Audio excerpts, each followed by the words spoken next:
giving you an opportunity to get the full story from the people who tell it best.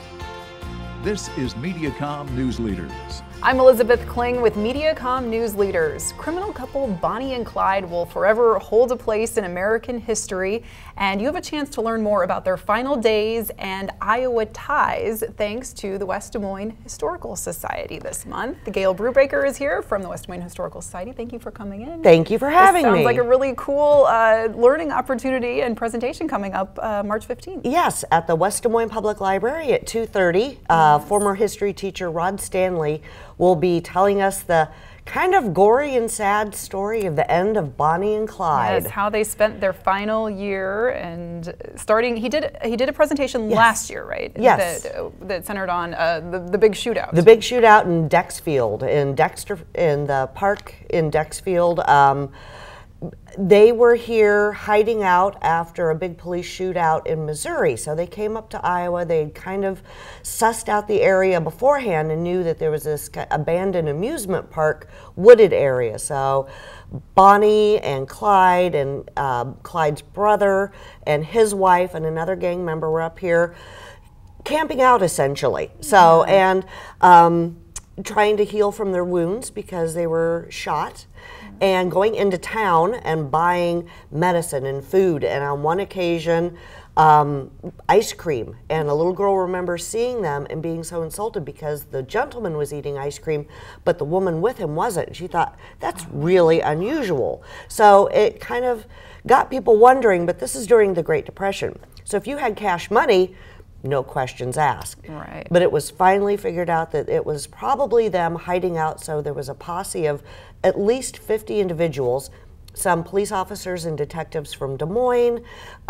surrounding towns, civilians, people who had big guns, and surrounded this campsite and shot up Bonnie and Clyde and the gang.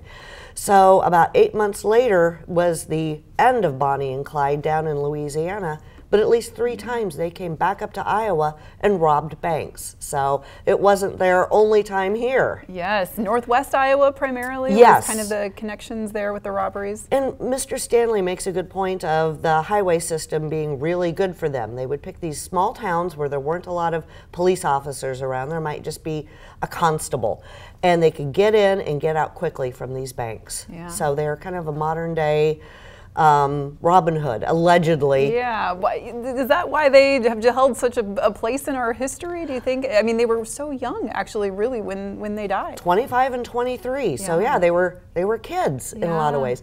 I think there's a certain romanticism to them. They like to pose for photographs, and they like those photographs to be spread out to the public for them to see. And then many of them, they looked kind of romantic. Yeah. Although in one of the most famous ones, Bonnie is smoking a cigar, and she was not happy about that one getting out in public. Oh. She thought that was really against her image. But she wrote this really not great poetry about their romance, and it was really put forward as this star-crossed lovers during the Great Depression, that they did what they had to do. So I think that's why we still talk about them. Right, and so if people want to learn more and attend this this event, how do they go about doing that? What do they need to do? They just need to come to the West Des Moines Library on Sunday, March 15th. The doors to the community room open at 2, and the program begins at 2:30.